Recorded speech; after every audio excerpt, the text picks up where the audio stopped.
A casa caindo para um dos ministros de Lula, o sangue nas mãos do advogado-geral da União ao negar medicamento para uma criança de 5 anos, as coincidentes penas de prisão aqui no Brasil e na ditadura cubana e a cena ridícula protagonizada por apresentadores da Globo News. Tudo isso no vídeo de hoje. Vem comigo. A casa começou a cair para um dos ministros de Lula, ou melhor, a estrada começou a cair. Acho que isso se encaixa melhor no contexto dessa história. Alguns meses atrás eu fiz um vídeo falando sobre as denúncias e as suspeitas em relação a esse caso, mas até aquele momento Juscelino Filho permanecia tranquilo sentado na cadeira de ministro das comunicações do atual governo Lula. Agora, no entanto, o bicho começou a pegar. Veio à tona através da Folha de São Paulo o que foi apontado no relatório da Controladoria Geral da União. E para a tristeza do ministro, só reforçou as suspeitas que já estão sob investigação da Polícia Federal na Operação Odoacro. Pois bem, no relatório em questão, a CGU aponta que em uma das obras bancadas com dinheiro de emenda parlamentar de Juscelino Filho, deputado federal naquela época, na sua cidade de origem, Vitorino Freire, no Maranhão, cuja prefeita é sua irmã, por sinal, 80% da pavimentação da estrada beneficiaria apenas propriedades de Juscelino Filho e seus familiares. Também consta no relatório da CGU que, além dessa pavimentação, esse mesmo trecho entre as propriedades da família de Juscelino já havia sido beneficiado antes por uma obra de 2,5 milhões de reais há alguns anos. Para essa obra mais recente, o orçamento previsto era de 7,5 milhões de reais, integralmente provindo de emendas de Juscelino Filho. E quem ganhou a licitação para executar o serviço foi uma empresa que tem como sócio oculto um amigo de Juscelino, conhecido como Eduardo DP. Após a repercussão da investigação, a obra foi paralisada, mas até aquele momento cerca de 2 milhões de reais já haviam sido repassados à empresa contratada. Ao investigar o caso, a Polícia Federal obteve conversas entre Juscelino Filho e Eduardo DP em 2019. E nessas conversas fica claro que Juscelino já tratava as obras como certas para a empresa do seu amigo. Há também nessas conversas provas de que Eduardo transferiu dinheiro para Juscelino. O fato é que, de posse dessas mensagens, os investigadores da PF apontaram em um relatório que Juscelino Filho seria o verdadeiro chefe de Eduardo. Ou seja, a empresa executora dessas obras seria, na verdade, de Juscelino Filho. Bom, ainda no relatório da CGU, é apontado que a própria licitação da obra, que teve como vencedora a Construservice, a empresa que está no centro desse escândalo, apresenta indícios de irregularidades por conta de cláusulas que podem ter restringido a competitividade da disputa. Traduzindo, as exigências para participar dessa licitação teriam sido intencionalmente colocadas para que a Construservice fosse favorecida, garantindo assim o resultado que eles teriam planejado desde o início.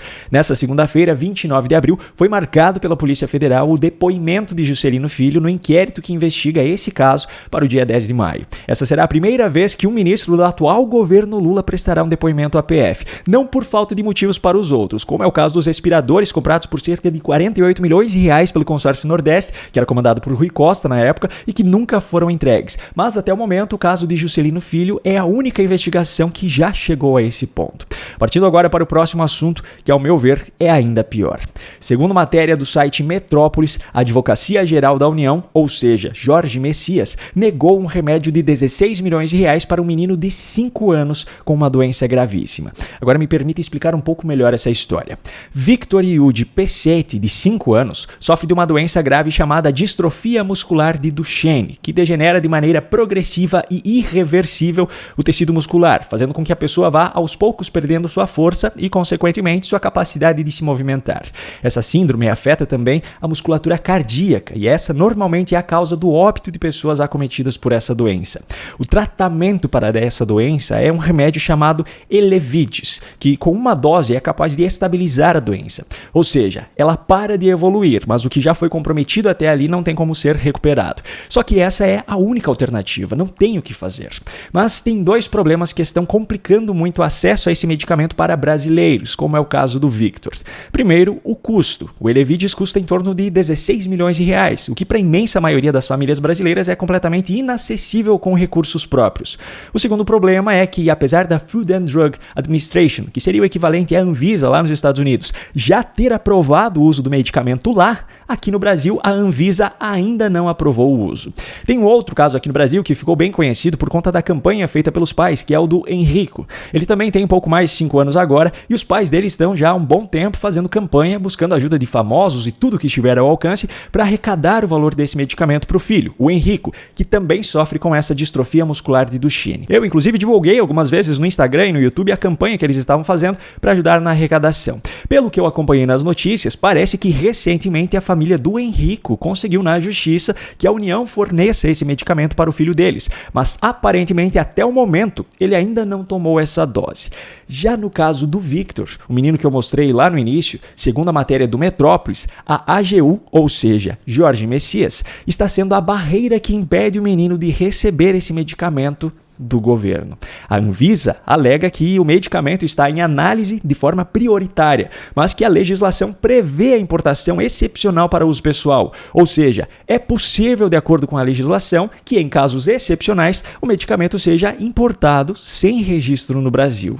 Só que a Advocacia Geral da União ignorou completamente isso. A nota da AGU diz o seguinte, abro aspas, a União entende que não é possível o fornecimento do medicamento experimental, considerando que o mesmo não está registrado na Anvisa, não tem eficácia e segurança suficientemente comprovadas para o combate à doença e possui um valor muito elevado, estimado em 15 milhões de reais. Salientamos que a FDA aprovou o Elivides com indicação de uso para crianças de 4 a 5 anos, sendo que o paciente com 6 anos não estaria na janela indicada pela agência americana. Fecho aspas. Agora veja só, além de ignorar completamente a manifestação da própria Anvisa, a AGU ainda distorce a idade do paciente, no caso o Victor, para negar o medicamento. Na nota é dito que ele tem 6 anos, mas a matéria do Metrópolis, que entrevistou os pais dele, mostra que na verdade ele tem 5 e que só completará 6 em agosto. Nós estamos entrando agora no mês de maio.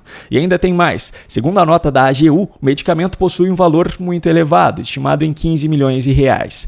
Francamente, para gastar quase 14 milhões de reais em um contrato de fornecimento de internet para o avião presidencial, a União não viu problema. Para gastar 27 milhões de reais em reformas imóveis para os palácios presidenciais no ano passado, a União não viu problema. Aliás, para gastar mais 30 milhões em reformas nesse ano, como prevê a licitação que já está em andamento, a União não viu problema. Para abrir mão de mais de 16 bilhões de reais de arrecadação na liberação através da Lei Rouanet no ano passado, a União não viu problema. Mas 15 milhões de reais para salvar a vida de uma criança brasileira de 5 anos, a União acha o valor muito elevado.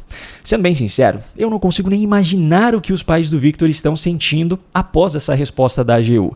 Como pai, eu tenho absoluta convicção de que se o meu filho estivesse nessa situação, eu daria a minha vida para tentar salvar a dele. Se só existe uma possibilidade de tratamento, mesmo que experimental, para uma doença que é uma verdadeira corrida contra o tempo, se Anvisa. Mesmo que tivesse apenas 1% de chance de dar certo, eu me agarraria nesse 1% para lutar contra um fim que já é certo.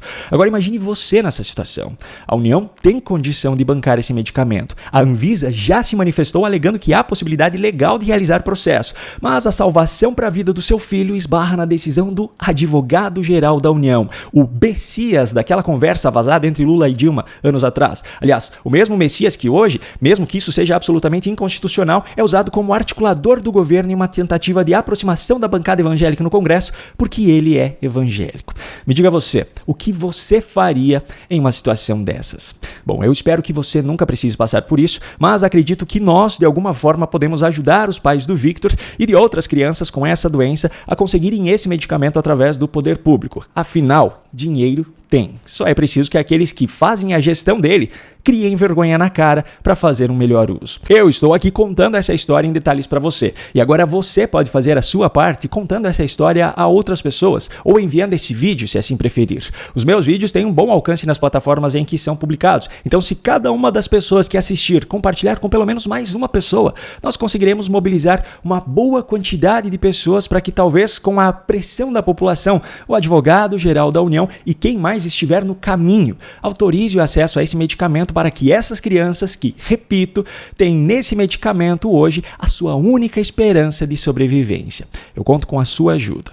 Bom, ainda falando em situações absurdas, mas agora mudando os personagens da história, eu separei uma publicação da Gazeta do Povo dessa segunda-feira. Cubanos enfrentam penas brutais de até 15 anos de prisão por protestos contra a crise no país. Pois é, recentemente o Tribunal Provincial de Camagüey, controlado pela ditadura cubana, sentenciou 13 participantes de um protesto que aconteceu em Nuevitas apenas de 15 anos de prisão. O crime? Perturbação da ordem pública e tentativa de rebelião contra o regime. Eu sei, você deve estar pensando a mesma coisa que eu. Mudam-se um pouco as narrativas, os personagens são outros, mas o resultado é praticamente o mesmo. Aqui no Brasil, penas que passam de 17 anos de prisão a aqueles que depredaram prédios públicos em Brasília. Que fique claro mais uma vez, eu repudio qualquer tipo de vandalismo, mas não tem como não perceber a incoerência de ver pessoas agora sendo condenadas a essas penas pelos crimes de tentativa de golpe de Estado, atentado ao Estado Democrático de Direito, entre outros, sendo que o que eles fizeram na prática foi a mesma coisa que outros manifestantes já fizeram em outros momentos aqui no Brasil. Mas nessas ocasiões eles não foram presos, não foram julgados, muito menos condenados a décadas de prisão.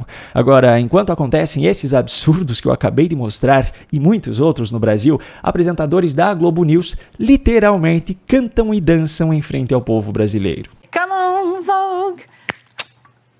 Let your body move to the music. Hey, hey, hey. Come on, Vogue. Vai, Valdo. Antes de encerrar o vídeo, eu peço 1 minuto da sua atenção para reforçar a oportunidade que eu apresentei ontem.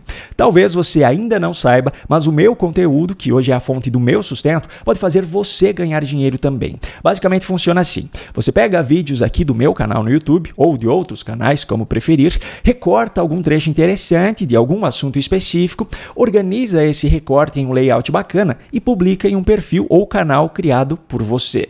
Existem plataformas, como é o caso do YouTube e do TikTok também, que depois que uma conta atinge alguns pré-requisitos, passam a pagar por esses vídeos de acordo com o número de visualizações. Como essa conta será sua, a receita sobre esses vídeos irá para você. Basicamente, você vai ter a oportunidade de ganhar dinheiro fazendo algo que provavelmente você já faz hoje de graça, que é compartilhar vídeos que você considera relevantes. E o lado bom disso é que você não precisa se preocupar em produzir esse conteúdo. Eu já estou publicando os vídeos aqui no canal de segunda a sexta e estou autorizando você a usar esse conteúdo. O seu trabalho será, portanto, apenas recortar trechos específicos desses vídeos. Aqui na descrição do vídeo eu deixei um link de um curso barato, simples e objetivo que ensina passo a passo o que você precisa saber para fazer esses recortes, desde as ferramentas que você vai utilizar para fazer isso, até a criação de contas nas plataformas que dão o melhor retorno. Se você quiser entender um pouco melhor do que eu estou falando e ver na prática os resultados que isso gera, é só olhar o meu perfil no Instagram, @paulobaltokoski, pois lá eu publico todos os dias recortes que eu extraio dos meus próprios vídeos aqui no YouTube. Não tem segredo, não tem fórmula mágica, mas é uma ótima forma para você ganhar dinheiro promovendo princípios e argumentos que eu e você temos em comum. Ou seja, nós dois ganhamos com isso. O link para aprender a fazer esses recortes está aqui na descrição do vídeo. No canto da sua tela aparecerão agora recomendações de outros vídeos aqui do canal para que você os assista caso ainda não tenha feito. Se você gostou desse conteúdo e quer receber os novos vídeos aqui do canal, se inscreva e ative o sininho de notificações. Essa é a única forma de garantir que o YouTube entregará a você esses novos conteúdos. Um grande abraço e até o próximo vídeo.